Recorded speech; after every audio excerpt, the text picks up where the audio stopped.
আজকের এই ছাদে এসে রোদ খেতে খেতে একটা তোমার দিদার রেসিপি মনে পড়ে গেল। সেটা কি জানো তো?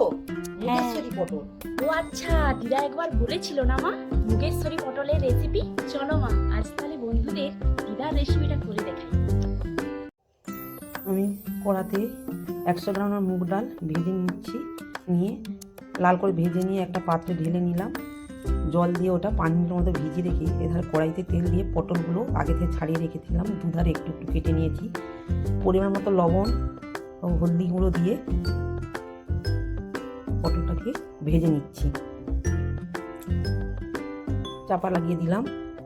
দেখো আমার পটল ভাজা কমপ্লিট। এবার একটা পাত্রে তুলে নিচ্ছি। আমার পটলটা ভাজা হয়ে গেছে। এবার একটা পাত্রে 1 চামচ হলদি গুঁড়ি, 1 চামচ লঙ্কা গুঁড়ো, 1 চামচ ধনে গুঁড়ো, 1 চামচ জিরে গুঁড়ো, একটু জল দিয়ে একটা পেস্ট বানিয়ে নিলাম।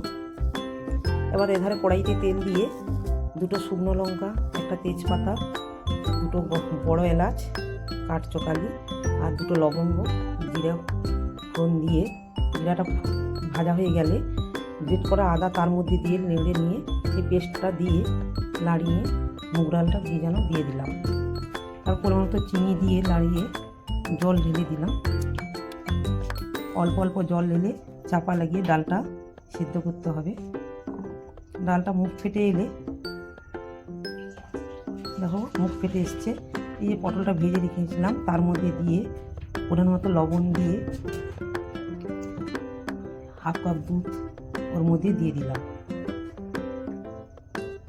দিয়ে আরও 5 মিনিটের মতো ফুটিয়ে নেব। দেখো আমার মুগেশ্বরী পটল কমপ্লিট হয়ে এসছে। এবার এর মধ্যে ঘি, গরম মশলা দিয়ে একটু নাড়িয়ে নিলেই আমার মুগেশ্বরী পটল রেডি। এবার একটা পাত্রে তুলে নিচ্ছি।